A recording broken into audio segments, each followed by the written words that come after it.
Hello बच्चों, तो भाई कैसे हो आप सभी। आई होप सारे बच्चे एकदम अच्छे होंगे, एकदम बड़े होंगे और एकदम मस्त होंगे बच्चों। तो आप सबका बहुत बहुत स्वागत है फिजिक्स वाला के इस अमेजिंग प्लेटफॉर्म पे और पीडब्ल्यू हिंदी मीडियम के चैनल पर, जहां पर तुम्हारा जो उदय बैच चल रहा था क्लास 9th का, उसमें हमने लास्ट लेक्चर में एक नया चैप्टर शुरू कर दिया था जिसका नाम है वृत्त। और वहां पर हमने पढ़ा था वृत्त से रिलेटेड बेसिक चीजें जो है, बेसिक टर्मिनोलॉजीज जो है और कुछ उसकी थ्योरम। तो आज की क्लास में क्या डिस्कस करने वाले हैं हम? आज की क्लास में डिस्कस करने वाले हैं बच्चों हम वृत्त से जुड़ी हुई कुछ नई थ्योरम्स और उन पर बेस्ड कुछ क्वेश्चन। जो थ्योरम हमने लास्ट क्लास में पढ़ी थी वो और जो थ्योरम हम आज की क्लास में पढ़ेंगे वो, उन सब पर बेस्ड कुछ क्वेश्चंस को हम आज की क्लास में डिस्कस करने वाले हैं। इंपॉर्टेंट क्वेश्चन होंगे। तो बिना किसी देरी के, बिना कोई टाइम गवाए सीधा शुरुआत करते हैं, आगे बढ़ते हैं बच्चों इस लेक्चर में। तो लास्ट लेक्चर जिन्होंने नहीं देखा है मैं उन्हें बता देता हूं हमने लास्ट लेक्चर में क्या डिस्कस किया था। हमने लास्ट लेक्चर में डिस्कशन किया था हमारे व्रत के ऊपर कि व्रत क्या है, व्रत क्यों है, कैसा है। ठीक है, व्रत से संबंधित जो भी परिभाषाएं थी उसके बारे में बात हुई थी। ठीक है, व्रत की जो जीवाएं होती हैं, व्रत की जो जीवाएं होती हैं उससे केंद्र पर आंतरित कोण या किसी बिंदु पर आंतरित कोण और उससे संबंधित परिभाषाएं, और व्रत के केंद्र से जीवा पर लंब, इनके बारे में हमने लास्ट कक्षा में, लास्ट क्लास में बात करी थी। जिन्होंने वो लेक्चर नहीं देखा है जरूर देख लेना, इंपॉर्टेंट है। ठीक है, अब आज की क्लास में किस बारे में डिस्कशन होने वाला है भाई? आज की क्लास में डिस्कशन होने वाला है समान जीवाएं और उनकी केंद्र से दूरियां। अब जैसे कि लास्ट क्लास में मैंने थ्योरम प्रूव कराई थी, तो आज की क्लास में भी मैं प्रमेयों को सिद्ध कराऊंगा। ठीक है, जो हमारी प्रमेय होंगी उन्हें हम सिद्ध करेंगे, ठीक, जो कि बहुत ज्यादा जरूरी है। ठीक है, तो प्रमेय होंगी और उन पर आधारित सवाल होंगे। तो बिना किसी देरी के, बिना कोई टाइम गवाए अपना सीधा लेक्चर शुरू करते हैं, क्योंकि लेक्चर बड़ा हो सकता है। मेरा काम यही है कि ज्यादा से ज्यादा चीजें तुम्हें बताना कम से कम टाइम में। ठीक है, तो मैं कोशिश करूंगा कि जल्दी से जल्दी 1 घंटे से भी कम टाइम में इस टॉपिक को मैं कवर करके तुम लोगों को समझाकर खत्म कर दूं। तो बिना किसी देरी के शुरुआत करते हैं और अब देखते हैं हमारा सबसे पहले व्रत। तो व्रत से जुड़ी हुई काफी सारी चीजें हम ऑलरेडी समझ चुके थे। जैसे कि हमारा एक व्रत क्या होता है कि एक निश्चित बिंदु से समान दूरी पर स्थित सभी बिंदुओं को अगर मिला दिया जाए तो व्रत की रचना होती है। ठीक है, इस निश्चित बिंदु को हम बोलते हैं व्रत का केंद्र। ठीक है, यह निश्चित बिंदु हमारा क्या होता है? ये होता है व्रत का केंद्र। ठीक है, और निश्चित बिंदु से आपका निश्चित दूरी पर स्थित सभी बिंदुओं को मिलाने वाला, सभी बिंदुओं को मिलाने पर हमारे पास बनता है क्या? सभी बिंदुओं को मिलाने पर हमारे पास बनता है व्रत। ठीक है, तो ये जो निश्चित दूरी होती है, इस निश्चित दूरी को ही हम क्या बोलते हैं? व्रत की त्रिज्या बोलते हैं। इसे ही हम क्या बोलते हैं? व्रत की त्रिज्या बोलते हैं। तो व्रत की त्रिज्या की एक और परिभाषा भी है कि व्रत के केंद्र से व्रत की परिधि तक की दूरी को व्रत की त्रिज्या बोलते हैं। तो व्रत की परिधि क्या होती है भैया? व्रत की परिधि होती है आपका जो व्रत की बाह्यतम बाउंड्री होती है, यानी कि व्रत की बाह्यतम सीमा होती है, उसे व्रत की परिधि कहते हैं। ठीक है, अब व्रत की परिधि पर स्थित दो बिंदुओं को मिलाने वाला रेखाखंड, व्रत की परिधि पर स्थित दो बिंदुओं को मिलाने वाला रेखाखंड आपका व्रत का क्या कहलाती है? व्रत की जीवा कहलाती है। जैसे कि मान लो ये दो बिंदु हैं ए बी। ठीक है, इन दोनों को मिलाने के लिए जो ये रेखाखंड खींचा गया ए बी रेखाखंड, ये क्या है? ये व्रत की जीवा है। ये क्या है बच्चों? ये व्रत की जीवा है। अब जब यही व्रत की जीवा व्रत के केंद्र से होकर जाती है, जब किसी व्रत की जीवा व्रत के केंद्र से होकर जाती है, तो उस जीवा को हम नाम दे देते हैं क्या? उस जीवा को हम नाम दे देते हैं व्रत का व्यास। तो यानी कि ये क्या है? ये है हमारा, मान लो ये है P, ये है Q। ठीक है, और ये व्रत के केंद्र O से होकर जा रही है। ठीक है, ये व्रत के केंद्र O से होकर जा रही है। तो ये क्या है? ये जीवा है, क्योंकि व्रत की परिधि के दो बिंदुओं को मिला रही है, लेकिन ये व्रत के केंद्र से भी होकर जा रही है। तो ऐसी जीवा जो व्रत के केंद्र से होकर जाती है मेरे लाल, उसे हम बोलते हैं व्रत की व्यास। तो यानी कि ये क्या है? ये है व्रत का व्यास। ठीक है, ये क्या है? ये है व्रत का व्यास। अब बच्चों व्रत की जीवा और व्रत के व्यास के बारे में ही हमें अभी इतना रखते हैं, क्योंकि बाकी सारी चीजों के बारे में हमने लास्ट क्लास में बात कर ली थी। इस क्लास में हमें केवल इतनी ही चीजों की जरूरत पड़ेगी और कुछ नहीं। ठीक है, तो हम इतना ही समझते हैं अभी। ठीक है, अब इसके बाद हमने लास्ट क्लास में जो कुछ थ्योरम्स पढ़ी थी वो कुछ इस तरीके से थी कि व्रत के केंद्र से अगर व्रत की किस पर, मान लो अगर व्रत में दो जीवाएं हैं, व्रत में दो जीवाएं हैं जो कि बराबर हैं, जैसे कि यहां पर व्रत की दो जीवाएं हैं ए बी और सी डी। ठीक है, तो व्रत की दो बराबर जीवाएं, व्रत की दो बराबर जीवाएं, यानी कि अगर एक व्रत में दो ऐसी जीवाएं हैं जिनकी लंबाई बराबर है, एक व्रत में दो ऐसी जीवाएं हैं जिनकी लंबाई बराबर है, वो हमेशा व्रत के केंद्र से समान कोण बनाएंगी, यानी कि समान कोण अंतरित करेंगी। तो यानी कि ये दो बराबर जीवाएं हैं ए बी और सी डी। तो बेटा ये वृत्त के केंद्र पर जो दो कोण बनाएंगी कौन कौन से, ए ओ बी और सी ओ डी, ये दोनों भी आपस में क्या होंगे, ये दोनों भी आपस में बराबर हो जाएंगे। कैसे हो जाएंगे, बराबर हो जाएंगे। क्लियर हो गई बात। चलो अब इसके बाद दूसरी प्रमेय आती है कि ऐसी जीवाएं जो वृत्त के केंद्र पर समान कोण अंतरित करती हैं, जैसे कि यहां पर ए बी जीवा और सी डी जीवा जो है वो वृत्त के केंद्र पर बराबर कोण बना रही हैं। अगर तुम्हें यह दिया जाए कि ए बी जीवा और सी डी जीवा वृत्त के केंद्र पर बराबर कोण बना रही हैं, तो इसका मतलब सिंपल है कि आपका जो ये दोनों जीवाएं हैं ये आपस में कैसी हो जाएंगी, बराबर हो जाएंगी। यानी कि प्रमेय नंबर 2 जो है वो प्रमेय 1 का ही विलोम है कि वृत्त के केंद्र पर समान कोण बनाने वाली जीवाएं आपका क्या होती हैं, लंबाई में समान होती है, यानी कि लंबाई में बराबर होती हैं। ठीक है, तो ये हो गया तुम्हारा दूसरा प्रमेय, ये हो गई तुम्हारी दूसरी संबंध। इन सब के बारे में हम लास्ट क्लास में बात कर चुके हैं, उन्हें प्रूव कर चुके हैं, उन्हें सिद्ध कर चुके हैं। ठीक है, अब इसके बाद अगली प्रमेय क्या आती है कि भैया देखो, एक वृत्त के केंद्र से अगर तुम किसी जीवा पर लंब डालते हो, मान लो ये जीवा है ए बी, ठीक है, और तुमने इस वृत्त के केंद्र ओ से इस जीवा पर लंब डाला ओपी, तो ओपी क्या है, जीवा पर लंब है। ठीक है, जीवा पर लंब है। तो इस केस में किसी वृत्त के केंद्र से अगर तुम जीवा पर लंब डालते हो तो वो लंब जीवा को समद्विभाजित करता है, यानी कि समान दो भागों में बांटता है। इसका मतलब ये जो आपका P बिंदु है, ये जो लंब OP है, ये जीवा AB को दो बराबर भागों में बांट रहा है, यानी कि समद्विभाजित कर रहा है, जो कि कौन कौन से दो भाग हैं, एक है AP और एक है BP। ठीक है, AP बराबर BP, और ये क्या होगा, ये तुम्हारा हाफ होगा किसके, ये होगा हाफ ऑफ ए बी के। क्यों होगा, जिन बच्चों को नहीं पता मैं बता देता हूं। देखो तुम्हारा ए बी क्या होगा, ए बी को तुम देखोगे ये हो जाएगा A P plus B P, है ना। ए बी क्या है total, A P plus B P. ठीक है, अब तुम्हें पता है कि ए पी और बी पी बराबर है, तो तुम्हारे पास ए बी बराबर कितना आ गया, ये हो जाएगा ए पी, बीपी की जगह पर भी तुम एपी रख दो, तो अपने पास कितना आ गया, ए बी बराबर आ गया 2 गुणा ए पी, तो 2 इधर भाग में चला जाएगा, एपी बराबर आ गया 1/2 ए बी। तो एपी का मान आ गया ना 1/2 ए बी, एपी का मान 1/2 आ गया, एपी और बीपी दोनों बराबर है, तो यानी कि दोनों का मान 1/2 एबी होगा। ठीक है, तो यानी कि आपका जो केंद्र से लंब डाला जाता है, किस पर, केंद्र से जो लंब डाला जाता है जीवा पर, वो उसे समद्विभाजित करता है, समान दो भागों में विभाजित कर देता है, समान दो भागों में बांट देता है। ठीक है, अब इस प्रमेय का विलोम भी बिल्कुल सत्य है, जो कि अगला है क्या, कि अगर वृत्त के केंद्र से किसी जीवा के मध्य बिंदु को मिलाया जाए। ठीक है, मान लो मैंने एक ये वृत्त लिया, ठीक है, इस वृत्त का एक केंद्र हो गया, ठीक है, एक यहां पर कोई जीवा है, ठीक, ये रही जीवा ए बी। ठीक है, अगर मैं इस जीवा ए बी के मध्य बिंदु को, ठीक है, अगर मैं इस जीवा ए बी के मध्य बिंदु को वृत्त के केंद्र से मिला दूं, ठीक है, वृत्त के केंद्र से मिला दूं, तो मेरे पास,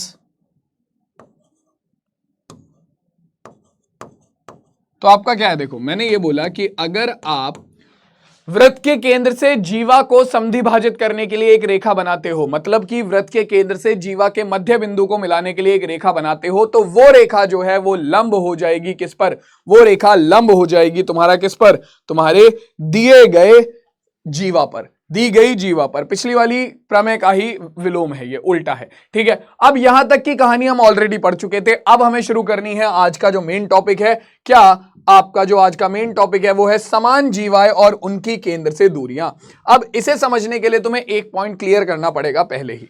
ठीक है, ये पॉइंट तुम क्लियर कर लो, जैसे मैंने पिछली क्लास में भी समझाया था, इस क्लास में दोबारा समझा रहा हूं। ठीक है, इंपॉर्टेंट पॉइंट है कि अगर मान लो तुम्हें एक लाइन दी जाए एल, ठीक है, और तुम्हें एक पॉइंट दिया गया P, और तुमसे बोला जा रहा है इस पॉइंट P की इस लाइन L से दूरी निकालो, इस पॉइंट P की इस लाइन L से दूरी निकालो। तो तुम कैसे पॉइंट P की लाइन L से दूरी निकालोगे भाई?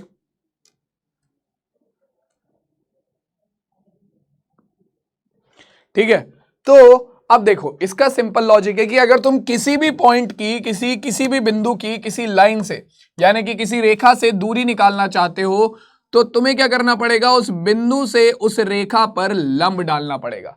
क्या करना पड़ेगा, उस बिंदु से उस रेखा पर लंब डालना पड़ेगा। ठीक है, तो ये जो तुम्हारे लंब की लंबाई होगी, मान लो ये है पी क्यू, तो ये जो तुम्हारे लंब की लंबाई होगी यही तुम्हारा क्या हो जाएगा, यही बिंदु की तुम्हारी किससे, रेखा से दूरी हो जाएगी। ठीक है, तो किसी भी बिंदु की किसी भी रेखा से दूरी निकालने के लिए तुम्हें क्या करना पड़ता है, उस बिंदु से रेखा पर लंब डालना पड़ता है, बिंदु से रेखा पर लंब डालना पड़ता है। अब क्योंकि देखो यहां पर हमें जो आगे बात करनी है वो जीवा और केंद्र की दूरियों के बीच में बात करनी है, जीवा और केंद्र की दूरियों के बीच में बात करनी है। दूरी क्या है, बिंदु है, जीवा क्या है, रेखा है, तो रेखा और बिंदु के बीच की दूरी निकालनी ही पड़ेगी। तो इसीलिए मैंने समझा दिया है पहले ही कि रेखा और बिंदु के बीच की अगर तुम्हें दूरी निकालनी है तो कैसे निकालते हैं, बिंदु से उस रेखा पर लंब डालोगे तो जो लंब की लंबाई होगी वही तुम्हारी क्या हो जाएगी, उस बिंदु की रेखा से दूरी हो जाएगी। ठीक है, सीधी सी बात। अब यहां पर अगर देखो सबसे पहली थ्योरम जो आती है वो ये बोलती है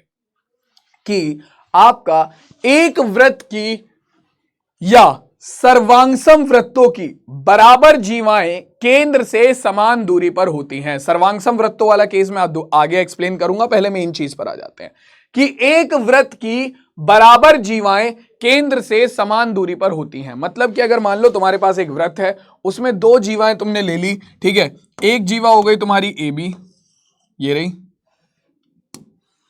एक जीवा हो गई तुम्हारी ए बी। ठीक है, दूसरी जीवा हो गई तुम्हारी सी डी, और ये दोनों ही जीवाएं कैसी हैं, ये दोनों ही जीवाएं तुम्हारी कैसी हैं, ये दोनों ही जीवाएं तुम्हारी बराबर हैं, बोला गया है साफ साफ। ठीक है, ये चीज हमें साफ साफ बोली गई है कि दोनों ही जीवाएं बराबर हैं। तो अब इस केस में हमें क्या करना पड़ेगा भाई, हमें क्या करना पड़ेगा, इस प्रमेय के अनुसार आपका दो जीवाएं अगर बराबर हैं किसी वृत्त में तो उनकी केंद्र से दूरियां भी बराबर होंगी, यानी कि वो केंद्र से समान दूरी पर स्थित होंगे। तो मान लो ये वृत्त का केंद्र है। ठीक है, ये वृत्त का केंद्र हो गया तुम्हारा, एक सेकेंड इसे मैं मिनिमाइज कर देता हूं, हाँ जी, तो ये मान लो ये तुम्हारा वृत्त का केंद्र हो गया, ये रहा ओ। ठीक है, ये एक बिंदु है, बिंदु से तुम्हें जीवा ए बी की दूरी निकालनी है, तो कैसे निकलेगी, हमें पता है बिंदु से सामने वाली रेखा पर अगर तुम लंब डालोगे तो उसकी दूरी निकल जाती है। तो जब तुमने बिंदु से रेखा जीवा ए बी पर लंब डाला, ठीक है, जब तुमने बिंदु से जीवा ए बी पर लंब डाला तो तुम्हारे पास क्या मिल गया, तुम्हारे पास ए बी की ओ से दूरी आ गई ओ एम। ठीक है, सेम इसी तरीके से तुमने ओ से लंब डाला ओ एन किस पर, सी डी पर, तो तुम्हें दूरी मिल गई कितनी, तुम्हारा सी डी की यानी कि जीवा की केंद्र से दूरी मिल गई ओ एन। तो बेटा इस प्रमेय के अनुसार आपका जो ओ एम होगा वो बराबर होगा ओ एन के। मतलब कि आपका जो ए बी जीवा है उसकी जो केंद्र से दूरी है और सी डी जीवा जो है उसकी जो केंद्र से दूरी है वो दोनों की दोनों आपस में बराबर होंगी, वो दोनों की दोनों आपस में बराबर होंगी। ठीक है, यानी कि ओ एन जो है वो ओ एम के बराबर होगा, क्योंकि ओ एन क्या है, केंद्र की ए बी जीवा से दूरी, और ओ एन क्या है, केंद्र की सी डी जीवा से दूरी। और इस प्रमेय के अनुसार अगर दो जीवाएं बराबर हैं तो उनकी केंद्र से दूरियां बराबर होंगी। इसे सिद्ध कैसे करते हैं वो भी मैं हाथों हाथ करा देता हूं। देखो भाई, हम मान लेते हैं, माना केंद्र ओ वाले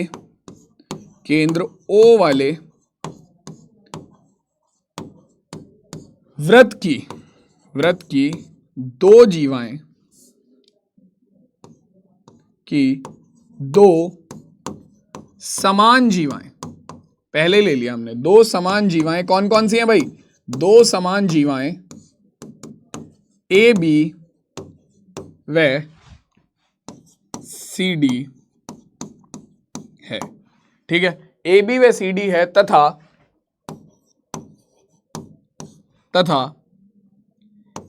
जीवा ए बी की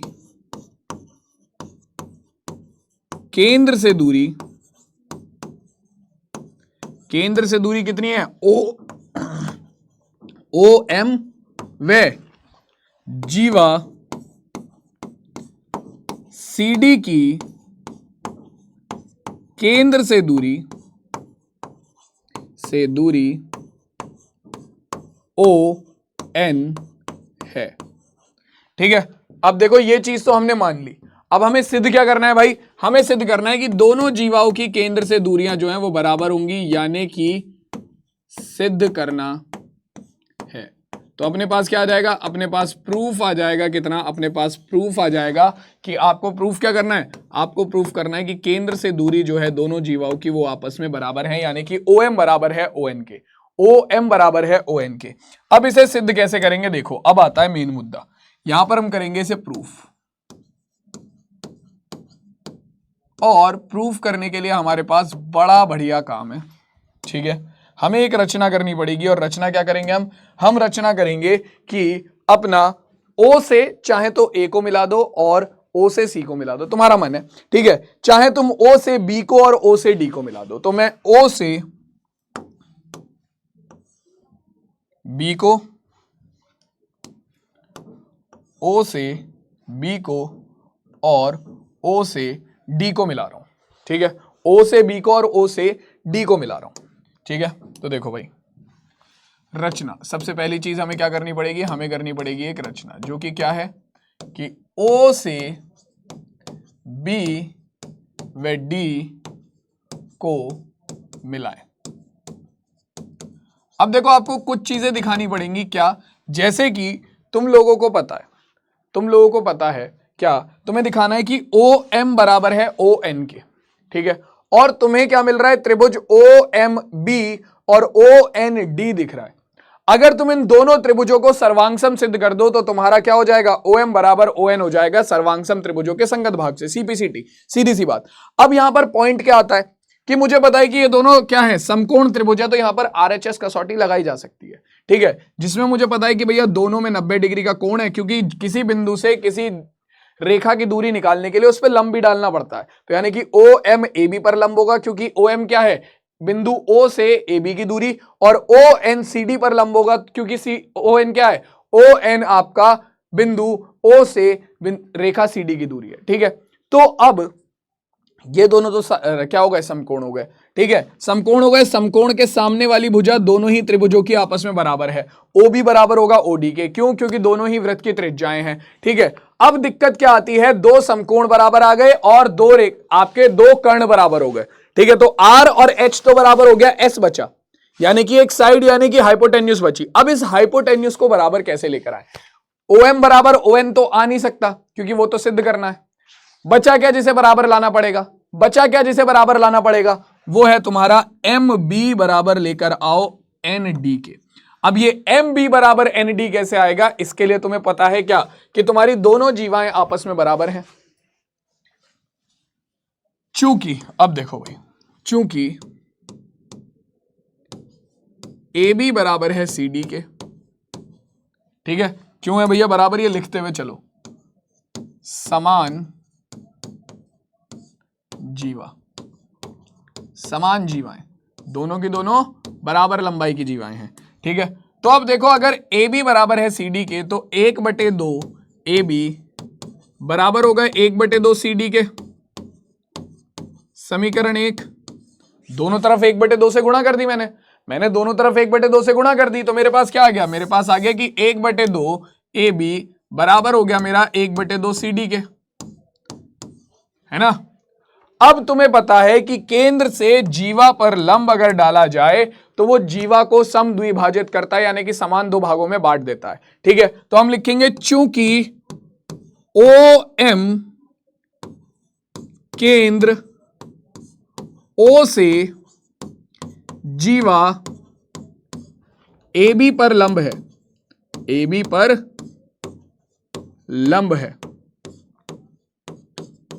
ठीक है, तब तो हमें पता है केंद्र से जीवा पर लंब उसे समद्विभाजित करता है, यानी कि समान दो भागों में बांटता है। तो क्या होगा, आपका केंद्र O से जीवा AB पर जो लंब है OM, वो उसे समद्विभाजित करेगा, यानी कि आपका AM बराबर होगा MB के, AM बराबर होगा MB के, जो कि क्या हो जाएगा, जो कि पूरा का पूरा AB के आधे के बराबर होगा, यानी कि 1/2 AB के बराबर होगा। ठीक है, समीकरण नंबर आपकी 2। सेम इसी तरीके से इसी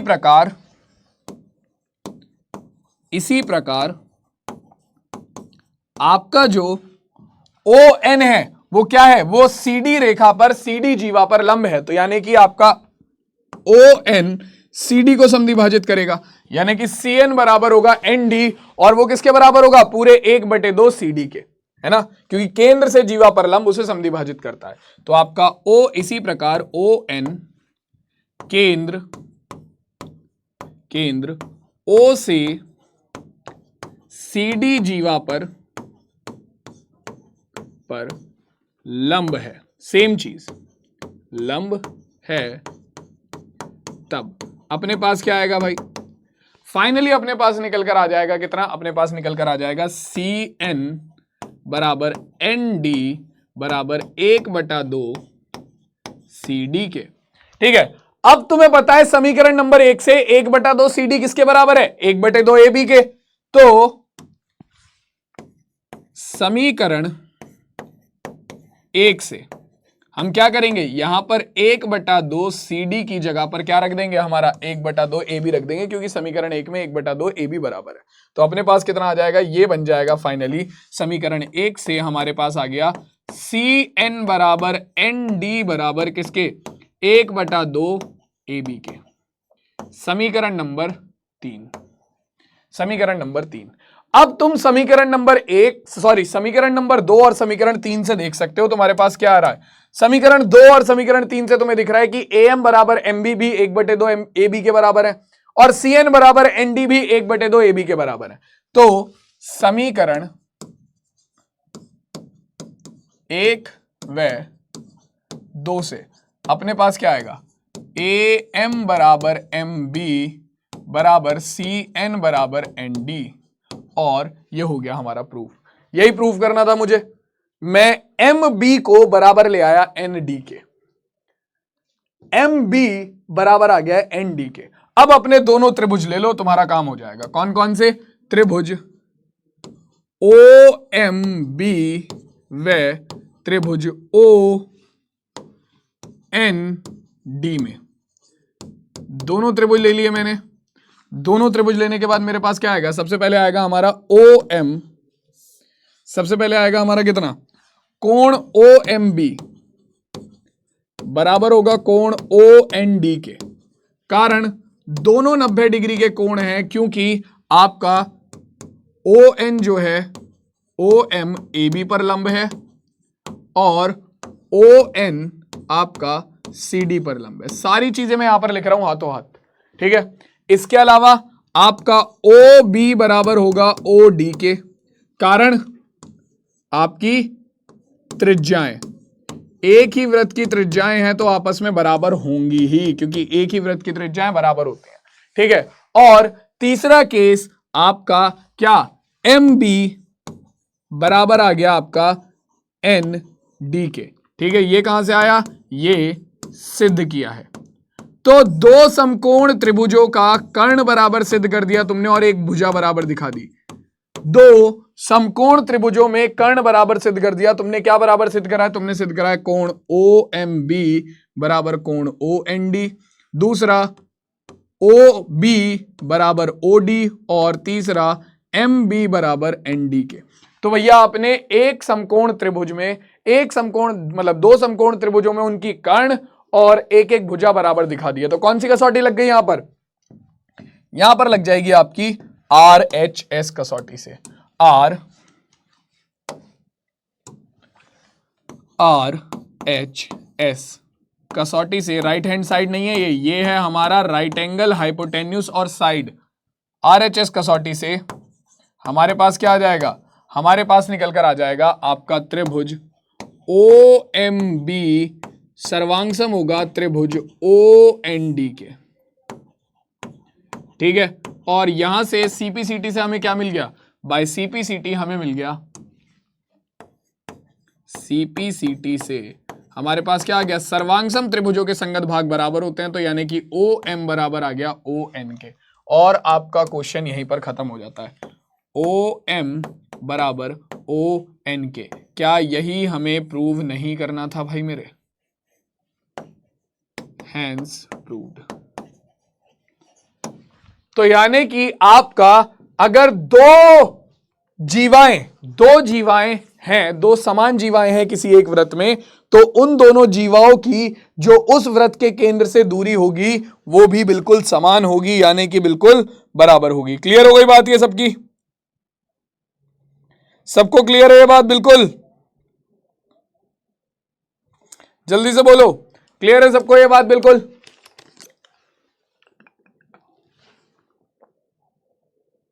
बहुत बढ़िया।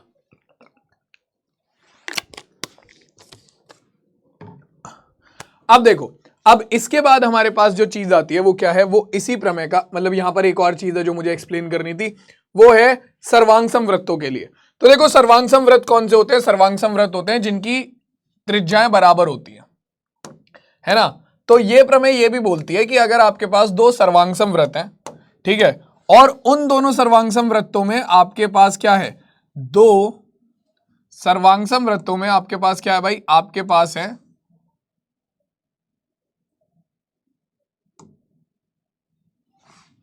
मान लो ये हो गया O, ये हो गया O डैश, ठीक है, और आपके पास दो वृत्त है, दोनों के दोनों आपस में सर्वांग सम है, और इन दोनों वृत्तों में समान लंबाई की एक जीवा है, ठीक है, दोनों ही वृत्तों में समान लंबाई की एक जीवा है।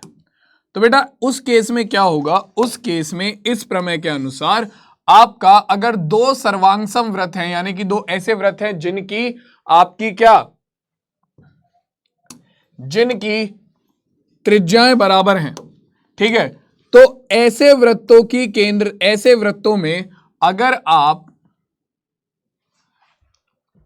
क्या देखो, अगर सीधी सी बात, अगर दो सर्वांगसम वृत्त हमारे पास हैं, ठीक है, दो सर्वांगसम वृत्त बोले तो जिनकी दोनों की त्रिज्याएं आपस में बराबर हों, तो ऐसे दो वृत्त अगर हमारे पास हैं तो उनकी जो समान जीवाएं होंगी वो केंद्र से समान दूरी पर स्थित होंगी। मान लो ये ON है और ये OM है, तो अगर ये दोनों वृत्तों की त्रिज्याएं बराबर हैं, यानी कि ये दोनों सर्वांगसम वृत्त हैं, ये बराबर है इसके, ठीक है, तो इस केस में आप बोल सकते हो कि आपके ये दोनों जीवाएं जो हैं, ये दोनों जीवाएं आपके वृत्त की समान दूरी, वृत्त के केंद्रों से समान दूरी पर स्थित होगी, यानी कि आपका ON जो है वो बराबर होगा O-M के, ठीक है। ये सिंपल सी चीज है, ये उसी वाली प्रमेय में आपका, ये वाली जो प्रमेय थी हमारी, इसी प्रमेय में अलग से लिखा हुआ है कि अगर आपके एक वृत्त है, ठीक है, उसकी दो समान जीवाएं, एक वृत्त की दो समान जीवाएं केंद्र से समान दूरी पर स्थित होंगी, या फिर दो सर्वांगसम वृत्तों की समान जीवाएं जो हैं वो केंद्र से समान दूरी पर स्थित होंगी। अब इसका उल्टा भी बिल्कुल सच है, ठीक है, अब इसका उल्टा भी बिल्कुल सच है कि वृत्त के केंद्र से अगर कोई दो जीवाएं समान दूरी पर स्थित है, मतलब दो जीवाओं के बीच की दूरी तुम्हें समान दे दी जाए, तो तुम बोल सकते हो कि आपके वो दोनों वृत्त आपस में क्या होंगे? दोनों जीवाएं कैसी होंगी? आपस में बराबर होंगी, दोनों जीवाएं आपस में कैसी होंगी? बराबर होंगी, ठीक है। तो अब इन्हीं पर ही आधारित बच्चों कुछ प्रश्नों को हमें हल करना है, और पहला ही क्वेश्चन बड़ा बढ़िया और थोड़ा तगड़ा क्वेश्चन है, मजा आ जाएगा इस क्वेश्चन को करने में, टाइम भी ले सकता है क्वेश्चन, तो अपने पेपर पेन निकाल लो, ठीक है। इस क्लास की जो दो सबसे बड़ी हाईलाइट है वो है कि ये क्वेश्चन, ठीक है, क्योंकि बहुत सारे बालक इस क्वेश्चन को गलत करते हैं। तुम्हारा 4 नंबर में ये क्वेश्चन आता है और तुम्हें मिलते हैं 2 नंबर, और तुम बोलते हो कि सर मैं तो ये पूरा क्वेश्चन बिल्कुल सही करके आया था, फिर मुझे 2 नंबर क्यों मिले? 4 नंबर का क्वेश्चन था। तो मैं बताऊंगा आज तुम्हें रीजन, ठीक है। और दूसरा जो मैंने प्रमेय सिद्ध कराई है, दोनों ही बहुत इंपॉर्टेंट है, दोनों की प्रैक्टिस एक बार खुद से कर लेना। चलो इस क्वेश्चन को शुरू करते हैं। तो क्वेश्चन कहता है कि 5 सेंटीमीटर और 3 सेंटीमीटर त्रिज्या वाले दो वृत्त दो बिंदुओं पर प्रतिच्छेद करते हैं, ठीक है। आपके दो वृत्त हैं यहां पर, एक 5 सेंटीमीटर त्रिज्या का है बड़ा वाला वृत्त, छोटा वाला वृत्त 3 सेंटीमीटर त्रिज्या का है, ठीक है। दोनों आपके दो बिंदुओं पर प्रतिच्छेद कर रहे हैं A, B, ठीक है, तथा उनके केंद्रों के बीच की दूरी 4 सेंटीमीटर है, ठीक है। तो दोनों के ही यहां पर केंद्र हैं आपके, ठीक है, दोनों के ही आपके यहां पर क्या है? केंद्र हैं, और इन दोनों के बीच की जो दूरी आपको दी हुई है वो ऑलमोस्ट 4 सेंटीमीटर दी हुई है, ठीक है। दोनों के केंद्रों के बीच की दूरी 4 सेंटीमीटर आपको दी हुई है। मान लो ये हो गया A, ये हो गया P, ये हो गया Q, ठीक है, ये दूरी आपको 4 सेंटीमीटर दी हुई है, ठीक।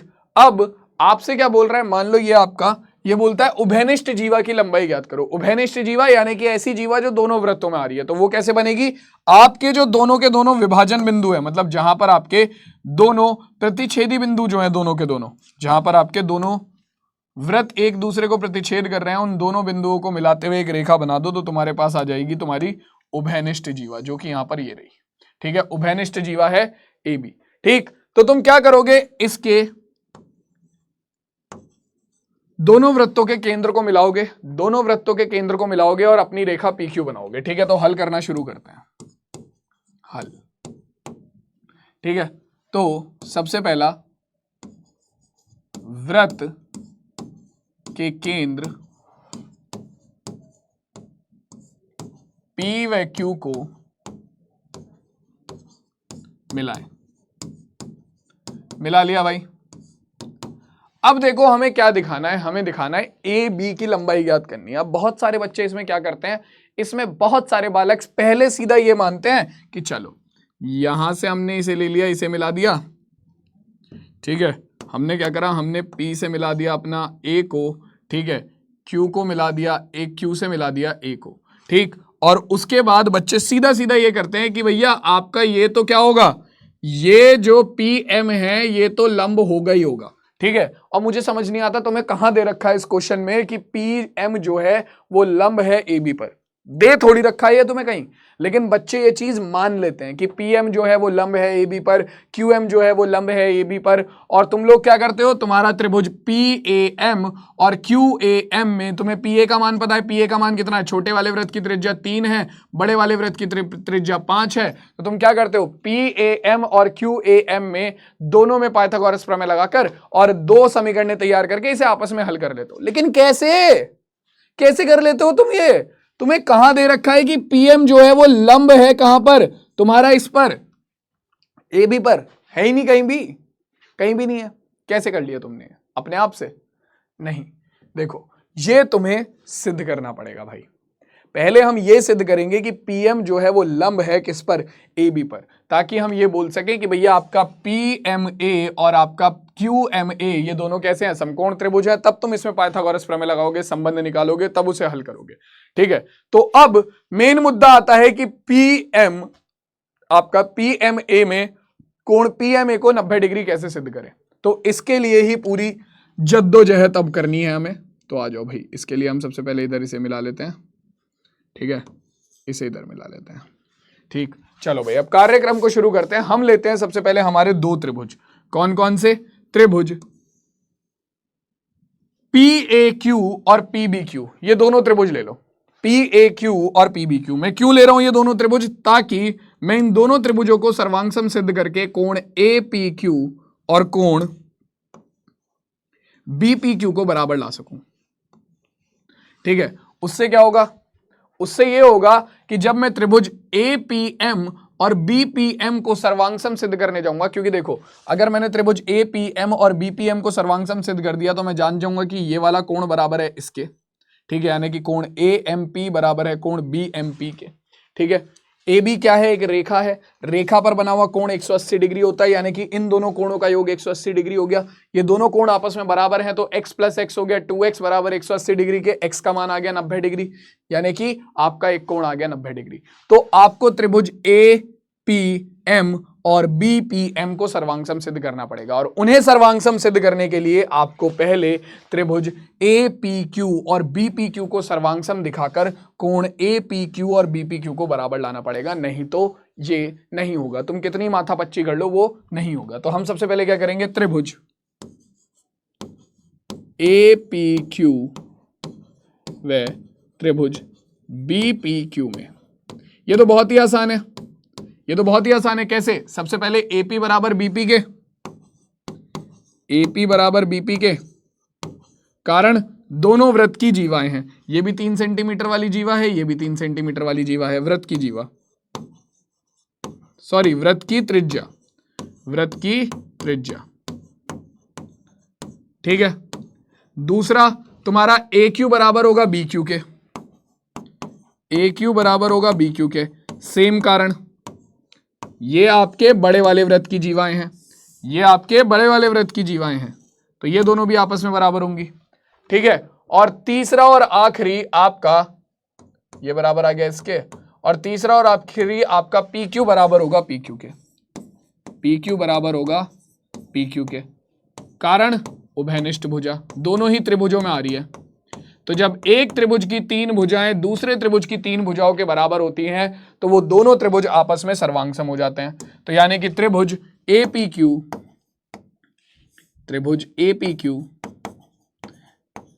सर्वांगसम हो गया त्रिभुज BPQ के। क्या कह रहे हो सर, ये चैप्टर वृत्त का कम और त्रिभुज का ज्यादा लग रहा है? कह रहे इतने त्रिभुज की सर्वांग समता तो हमने त्रिभुज में सिद्ध नहीं करी थी जितनी यहां पर करनी पड़ रही है लेकिन कोई नहीं भाई, इंपॉर्टेंट है, ठीक है।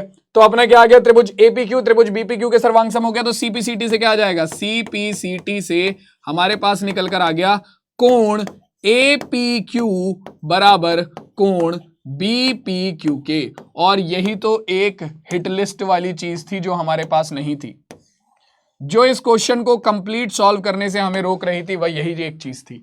अब मेरे पास आ गया कि कोण APQ जो है वो बराबर है मेरे कोण BPQ के, ये वाला कोण इसके बराबर आ गया, ठीक है। त्रिभुज AMP या PMA और PMB दोनों उठा लो भाई। त्रिभुज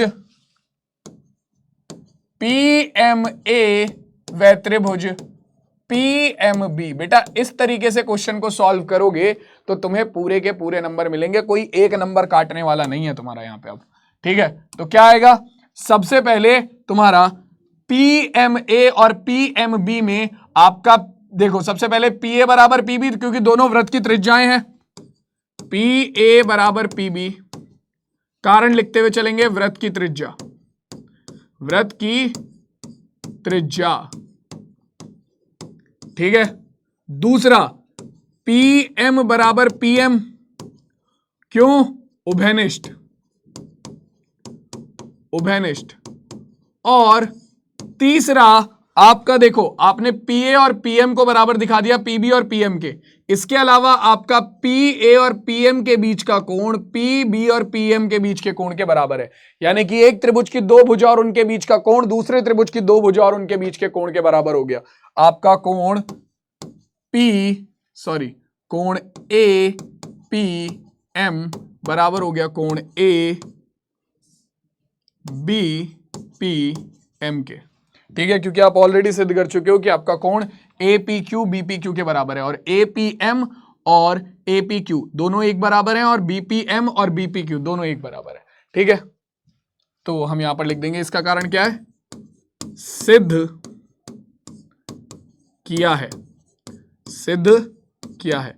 क्या सिद्ध किया है भाई, कि कोण APQ बराबर है कोण BPQ के, और कोण APQ APM के बराबर है, कोण BPQ BPM के बराबर है, ठीक है। तो आपके एक त्रिभुज की दो भुजा और उनके बीच का कोण दूसरे त्रिभुज की दो भुजा और उनके बीच के कोण के बराबर आ गया। यानी कि त्रिभुज आपका त्रिभुज PMA सर्वांगसम है त्रिभुज PMB के, त्रिभुज PMA सर्वांगसम है त्रिभुज PMB के। यानी कि अब देखो, अब तो तुम्हें वो भी दिखाने की जरूरत नहीं है, ठीक है। तुम्हारे पास क्या आ जाएगा, सबसे पहले CPCT से तुम्हारे पास आ गया कितना, तुम्हारा कितना P, कितना आ जाएगा आपका AM बराबर MB के, AM बराबर MB के। अब तुम देखो, इसका मतलब क्या है, इसका मतलब क्या है, तुमने AM बराबर दिखा दिया MB के। इसका मतलब क्या है, इसका मतलब क्या है कि आपका M जो है वो मध्य बिंदु है AB का। AM बराबर है MB के, मतलब M जो है वो मध्य बिंदु है AB का। इसका मतलब PM क्या है, P वृत्त के केंद्र से रेखा को मिलाने के लिए, वृत्त के केंद्र से जीवा के मध्य बिंदु को मिलाने के लिए खींची गई रेखा है। और हम प्रमेय से जानते हैं कि वृत्त के केंद्र से जीवा के मध्य बिंदु को मिलाने के लिए खींची गई रेखा उस पर क्या होती है, लंब होती है। तो हम लिखेंगे, देखो भाई, AM बराबर है MB के, अतः PM तथा QM AB को समद्विभाजित कर रहे हैं। क्या कर रहे हैं भाई, समद्विभाजित कर रहे हैं, समद्विभाजित करते हैं। तब प्रमेय 10.4 से। क्या कहती है भाई प्रमेय 10.4 कि केंद्र से जीवा को समद्विभाजित करने के लिए खींची गई रेखा उस पर लंब होती है। ठीक है, तो प्रमेय 10.4 से क्या आ जाएगा आपका, आपने केंद्र P से जीवा AB को समद्विभाजित करने के लिए PM रेखा खींची है, तो यानी कि PM क्या हो जाएगा, लंब होगा किस पर, आपका किस पर, AB पर, यानी कि आपका कोण PM लंब होगा AB पर। ऐसे ही आपका जो QM है वो भी क्या है, केंद्र Q से जीवा AB के मध्य बिंदु को मिलाने वाली रेखा है QM, यानी कि केंद्र Q से जीवा AB को समद्विभाजित करने के लिए खींची गई रेखा है QM, यानी कि ये भी आपकी क्या होगी, ये भी लंब होगी, ये भी क्या होगी, ये भी भाई लंब होगी। ठीक है, तो यानी कि आपका QM भी लंब होगा AB पर। इसका मतलब क्या है, इसका मतलब सिंपल है कि आपका कोण PMA बराबर कोण QMA बराबर होगा 90 डिग्री के। ठीक है, यानी कि ये वाला कोण भी 90 डिग्री और ये वाला कोण भी 90 डिग्री, यही तो हमें सिद्ध करना था। ठीक है, अब क्यों सिद्ध करना था, रीजन बताता हूं। हमें तो A B और हमें क्या चाहिए, हमें A B चाहिए, तो हम AM निकाल लेंगे, AM निकाल लेंगे। हमें पता है कि हमारा AM बराबर है MB के। ठीक है, AB बराबर क्या होगा, AM प्लस MB, तो AM का मान निकाल लो, तुम्हारा काम हो जाएगा। ठीक है, अब AM का मान निकालने के लिए हमें क्या करना पड़ेगा, देखो हमें पूरी PQ की लंबाई पता है, हमें पूरी PQ की लंबाई पता है, तो हम मान लेते हैं कि हमारा जो PM है वो x के बराबर है। PM जो है वो x के बराबर है, तो आपकी पूरी QM कितनी हो जाएगी, PM अगर आपका x है तो पूरी QM कितनी हो जाएगी, पूरी PQ में से PM को घटा दो तो QM बचा, यानी कि ये हो जाएगा आपका कितना, 4 में से पूरी PQ में से PM को घटा दो, यानी कि x को घटा दो, तो आपके पास कितना बचा, QM बचा, तो यानी कि 4 माइनस x। ठीक है, तो अब हम यहां पर सबसे पहले तो ये लिखेंगे क्या, कि हमारे ये दोनों क्या दोनों कोण समकोण है, तो हम लिखेंगे अतः त्रिभुज PMA व त्रिभुज QMA, क्योंकि दोनों में एक एक कोण समकोण आ गया, 90 डिग्री का आ गया, तो दोनों त्रिभुज कैसे हैं, समकोण, समकोण त्रिभुज हैं, दोनों के दोनों समकोण त्रिभुज हैं। अब अगर ये दोनों के दोनों समकोण त्रिभुज हैं तो हमारे पास क्या आएगा, फाइनली निकलकर, हमारे पास फाइनली निकलकर आएगा, हम मान लेंगे, माना हमारा PM बराबर है x के, तब अगर PM x है तो हमारा QM कितना हो जाएगा, पूरी PQ का मान है, QM बराबर होगा तुम्हारा PQ माइनस PM, यानी कि 4 माइनस x। ठीक है, अब अपने एक एक करके दोनों त्रिभुजों में क्या करो, दोनों जो समकोण त्रिभुज हैं, त्रिभुज PMA में पाइथागोरस प्रमेय लगाओ। PMA में पाइथागोरस, हमें AM निकालनी है, हमें AM निकालनी है, तो PMA में पाइथागोरस प्रमेय लगाओ। क्या होगा, आपका कर्ण का वर्ग यानी कि PA का वर्ग अन्य दो भुजाओं के वर्गों के योग के बराबर होगा, तो आपका PA का वर्ग आपका PM का वर्ग और AM के वर्ग के योग के बराबर होगा। ठीक है, तो अपने पास कितना आएगा, PA का मान है 3, तो 3 का वर्ग बराबर PM का मान है हमारा x, तो x का वर्ग प्लस AM का मान हमें निकालना है, तो AM का वर्ग। ठीक है, तो यहां से मैं क्या करूंगा, मैं x के वर्ग का मान निकाल लूंगा, मैं x के वर्ग का मान निकाल लूंगा या x का मान निकाल लूंगा। ठीक है, या फिर हम AM का वर्ग भी निकाल सकते हैं, मुझे उससे भी दिक्कत नहीं है। ठीक है, तो अपने पास कितना हो जाएगा, ये हो जाएगा 9, x का वर्ग इधर आकर हो गया x स्क्वायर बराबर AM का वर्ग, क्या हो गया, AM का वर्ग। ठीक, ये हो गई हमारी समीकरण नंबर 1।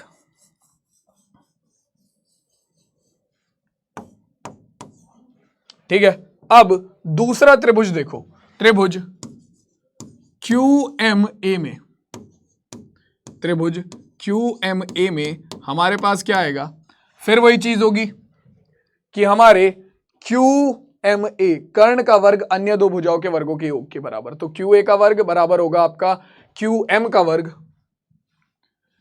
QA का वर्ग बराबर होगा QM का वर्ग प्लस AM के वर्ग के। ठीक है, तो QA का मान है 5, तो 5 का वर्ग बराबर QM का मान हम ऑलरेडी निकाल चुके हैं, कितना है 4 माइनस एक्स का वर्ग, प्लस आपका AM का मान भी हम ऑलरेडी निकाल चुके हैं 9 माइनस एक्स स्क्वायर। ठीक है, निकालो मान। 5 का वर्ग हो गया 25, प्लस का 9 इधर आकर हो जाएगा माइनस का 9, बराबर 4 minus X A minus B का होल स्क्वायर, तो कितना हो जाएगा 4 का स्क्वायर यानी कि 16 प्लस बी स्क्वायर यानी कि एक्स स्क्वायर माइनस के 2AB यानी कि 4 2 गुणा 4 गुणा एक्स, तो 4 दूनी 8x। ठीक है, बचा क्या माइनस के एक्स स्क्वायर। तो हमारे पास कितना हो जाएगा बच्चों, देखो ये हो जाएगा हमारा plus x square minus x square हो गया 0। ठीक है, और अपना 16 25 माइनस 9 कितना हो गया, 25 माइनस 9 हो गया 16, प्लस का 16 इधर आकर हो जाएगा माइनस का 16 बराबर माइनस के 8x। तो ये कितना हो जाएगा 16 माइनस 16 हो गया 0, तो हमारे पास आ गया माइनस के 8x, माइनस 8 इधर चला गया, x का मान आ रहा है 0। x का मान अगर 0 आ रहा है तो तुम्हारे AM का वर्ग कितना हो जाएगा, AM का वर्ग आ जाएगा तुम्हारे पास कितना, हमें AM का मान चाहिए, तो AM का वर्ग बराबर है हमारा किसके, AM का वर्ग बराबर है हमारा 9 minus x square, 9 minus x square यानी कि 9 माइनस 0 का स्क्वायर। तो अपने पास आ गया AM बराबर 9 माइनस 0 कितना होगा, वर्ग इधर जाकर वर्गमूल हो जाएगा, 9 माइनस 0 हो गया 3, तो AM का मान आ गया, वर्गमूल से 9 को बाहर निकालेंगे तो 3 सेंटीमीटर। तो AM का मान कितना है 3 सेंटीमीटर। ठीक है, ये किसके बराबर होगा, AM बराबर था BM के या MB के। ठीक, तो हमें क्या निकालना है, हमें निकालना है AB की लंबाई, तो AB बराबर हो जाएगा AM प्लस MB यानी कि AB बराबर हो गया आपका 3 प्लस 3 यानी कि 6 सेंटीमीटर। तो ये हो गई बच्चों आपकी उभयनिष्ठ जीवा की लंबाई। अगर आपको क्या पता है, अगर आपको दो वृत्तों के केंद्र पता है जो कि प्रतिच्छेद कर रहे हैं। सबको क्लियर हो गया भाई, ये सबको क्लियर हो गया बच्चों, ये जल्दी से बताओ, ये क्वेश्चन सबको क्लियर हो गया, किसी बालक को इसमें कोई दिक्कत है नहीं। चलो आगे बढ़ते हैं, अगला क्वेश्चन देखते हैं अब क्या कह रहा है। अगला क्वेश्चन कह रहा है हमसे कि यदि एक वृत्त दो समान जीवाएं वृत्त के केंद्र को प्रतिच्छेद करें, मतलब दो समान जीवाएं जो हैं वो वृत्त के अंदर प्रतिच्छेद कर रही है। मान लो ये दो जीवाएं हैं, एक हो गया तुम्हारा AB, ठीक है, और एक हो गया तुम्हारा PQ। ठीक, ये दोनों जीवाएं एक दूसरे को O पर प्रतिच्छेद कर रही हैं। ठीक है, इस वृत्त का मतलब O पर नहीं लेते, इसे X लेते हैं। ठीक है, और ये तुम्हारा कोई यहां पर वृत्त का केंद्र है O। ठीक है, वृत्त का केंद्र है O। ठीक है, प्रतिच्छेद बिंदु को केंद्र से मिलाने वाली रेखा जीवाओं पर बराबर कोण बनाती है। तो भैया प्रतिच्छेद बिंदु को केंद्र से मिला दो, ये रहा, ये प्रतिच्छेद बिंदु ऐसे केंद्र से मिलाने वाली रेखा आपका जीवाओं पर बराबर कोण बनाती है, ये बताना है। ठीक है, अब तुम्हें क्या पता है, तुम्हें यह पता है कि तुम्हारा हल करते हैं इस क्वेश्चन को। तो देखो तुम्हें क्या पता है, तुम्हें सबसे पहली चीज पता है कि AB बराबर है PQ के। ठीक है, AB बराबर है PQ के। अगर मैं क्या करूं, मैं वृत्त के केंद्र से जीवा पर एक लंब डालता हूं। पहले AB पर एक लंब डाला वृत्त के केंद्र से। ठीक है, ये हमारा लंब है, मान लो ये लंब हो गया ON। ठीक है, सेम ऐसे ही वृत्त के केंद्र से मैंने जीवा पर एक और लंब डाला, जीवा PQ पर एक और लंब डाला, तो ये हो गया हमारा ON। ठीक है, ON। ठीक, क्लियर हो गई बात। अब हम क्या करेंगे, यहां पर हम सिंपल हमारा ये 90 डिग्री, ये 90 डिग्री। अब देखो ये हमसे कह रहा है कि भैया जो जीवा, जो केंद्र को जीवा का प्रतिच्छेद बिंदु है उससे मिलाने वाली रेखा दोनों जीवाओं पर समान कोण बनाती है। तो देखो भैया ये रेखा AB के साथ कौन सा कोण बना रही है, ये वाला कोण OXA, और यही रेखा PQ के साथ कौन सा कोण बना रही है, ये वाला कोण OXP। ठीक है, तो तुम्हें कोण OX से बराबर दिखाना है कोण OXP के। क्या नहीं दिखाया जा सकता, क्या ये नहीं दिखाया जा सकता यार, इतना तो इजी है। एक बात बताओ, कौन से दोनों त्रिभुज ले लो, कौन कौन से त्रिभुज, AONX,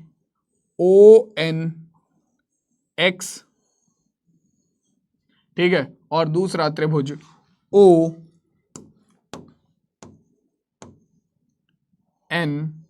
सॉरी ये OM है, दोनों तरफ N नहीं ले सकते ना, ये M है।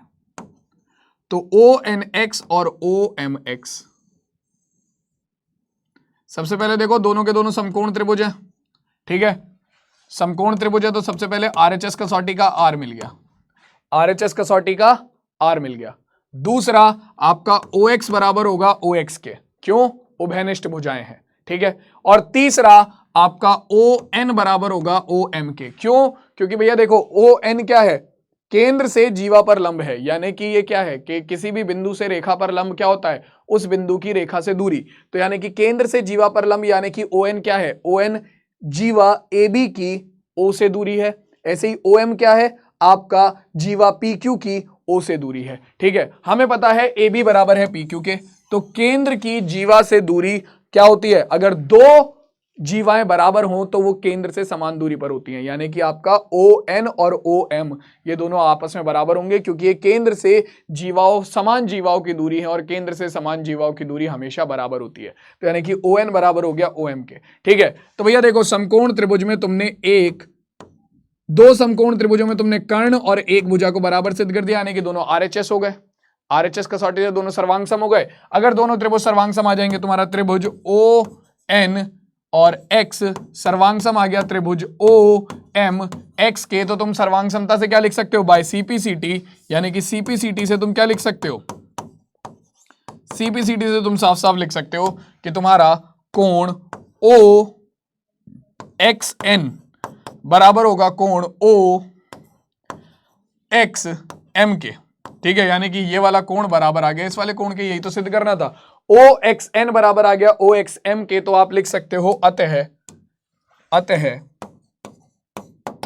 कोण OXA किसके बराबर होगा, कोण OXP के, क्यों, क्योंकि कोण OXN बराबर है कोण OXM के, ठीक है। तो यानी कि आपका जब दो समान जीवाएं एक दूसरे को प्रतिच्छेद करती हैं तो प्रतिच्छेद बिंदु को केंद्र से मिलाने वाली रेखा दोनों जीवाओं के साथ समान कोण बनाती है, हेंस प्रूव्ड। तो इससे पहले तुम्हें क्या सिद्ध करना पड़ेगा, इससे पहले बस तुम्हें यह सिद्ध करना पड़ेगा कि तुम्हारी दोनों जीवाएं क्या हैं, तुम्हारे ये दोनों कोण OXN और OXM आपस में सर्वांग सम है, ठीक है। तो मैं यहां पर हिंट के लिए लिख देता हूं, तुम्हें एक रचना करनी पड़ेगी सबसे पहले, और वो रचना क्या होगी कि केंद्र से ON लंब बनाओ AB पर, व OM लंब बनाओ PQ जीवा पर, ठीक है, छुट्टी, हो गया तुम्हारा काम। जैसे तुम ये करोगे, केंद्र से जीवा पर लंब क्या होगा, केंद्र से जीवा की दूरी, केंद्र से जीवा पर लंब, केंद्र से जीवा की दूरी, दोनों जीवाएं आपस में बराबर हैं, यानी कि इनकी दूरियां भी बराबर होंगी। ON बराबर OM के, ठीक है, OX बराबर OX के, उभयनिष्ठ भुजा है, और आपका कोण ONX बराबर होगा OMX के, क्योंकि दोनों 90 डिग्री के कोण हैं, समकोण है, यानी कि आपका RHS सर्वांग समता कसौटी से दोनों त्रिभुज सर्वांग सम हो गए, यानी कि कोण OXN बराबर हो गया OXM के। तो मतलब क्या है, OXN आपका क्या है, कोण OXA का ही छोटा रूप है, और OXM आपका OXP का छोटा रूप है, खत्म क्वेश्चन। क्लियर हो गई बात। चलो भाई अगला क्वेश्चन देख लो क्या कह रहा है, जल्दी से क्या कह रहा है भाई अगला क्वेश्चन। अगला क्वेश्चन हमसे कहता है यदि किसी वृत्त की जीवा की लंबाई 16 सेंटीमीटर है तथा जीवा वृत्त के अंदर से वृत्त के केंद्र से 16 सेंटीमीटर दूर है, ठीक है, तब वृत्त की त्रिज्या क्या होगी। तो देखो भैया ये कह रहा है कि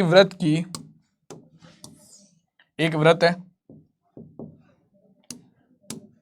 वृत्त के अंदर एक जीवा है, ठीक है, उस जीवा की लंबाई वृत्त के केंद्र से, मैं डायरेक्टली बना रहा हूं, थोड़ा जल्दी डायग्राम बना रहा हूं मैं, वृत्त के केंद्र से जीवा की लंबाई, ये वृत्त का केंद्र हो गया, मान लो O, ये जीवा हो गई AB, ठीक है, और ये आपकी OP क्या हो गई, इसकी जीवा से लंबाई, ये कितनी है, ये है तुम्हारी 16 सेंटीमीटर, ठीक है। तुमसे पूछ रहा है वृत्त की त्रिज्या कितनी होगी। तो भैया एक बात बताओ, वृत्त की केंद्र से जीवा पर लंब उसे समद्विभाजित करता है, जीवा की लंबाई कितनी है 16 सेंटीमीटर, अगर जीवा की लंबाई 16 सेंटीमीटर है तो उसका आधा कितना हो जाएगा 8 सेंटीमीटर, क्योंकि केंद्र से जीवा पर लंब उसे समद्विभाजित करता है, तो 16 सेंटीमीटर का आधा कितना हो जाएगा 8 centimetre, AP 8 centimetre, PB 8 centimetre, ठीक है। तुम्हें क्या निकालना है, तुम्हें पता ही है क्या है, ये समकोण त्रिभुज है, पाइथागोरस प्रमेय लगा दो, क्या होगा तुम्हारा कर्ण का वर्ग यानी कि AO का वर्ग यानी कि 16 सेंटीमीटर का वर्ग अन्य दो भुजाओं के वर्गों के योग के बराबर होगा, ठीक, सॉरी AO तो हमें निकालनी है ना, तो ए ओ का वर्ग त्रिज्या हमें निकालनी है अन्य दो भुजाओं के वर्गों के योग के बराबर। केंद्र से जीवा की दूरी कितनी है 16 सेंटीमीटर, यही दिया हुआ है ना 16 सेंटीमीटर और 16 सेंटीमीटर, ठीक है। तो हो जाएगा 16 का वर्ग प्लस एपी कितना है 8 का वर्ग। 16 का वर्ग कितना हो गया 256, एक बार चेक कर लेते हैं। 16 गुणा 16 कितना हो जाएगा 16 छिक्का 96 का 6 हासिल हो गया 9, 16 कितना 16 एकम 16, बल्कि डायरेक्ट ही कर लेते हैं छोड़ो। 6 चिंग 36 का 6 हासिल हो गया 3, 6 एकम 6 3 9, ठीक है। ये हो जाएगा 6 1, तो ये आ गया 6 15 1 256, ठीक है। 256 प्लस 64, तो अपने पास कितना आ जाएगा, अपने पास ओ ए बराबर आ जाएगा स्क्वायर रूट के अंदर 6 4 10 का 0 हासिल को गया 1, ठीक है। 6 6 12 का 2 हासिल को गया 1, तो स्क्वायर रूट के अंदर 320 आ रहा है हमारा।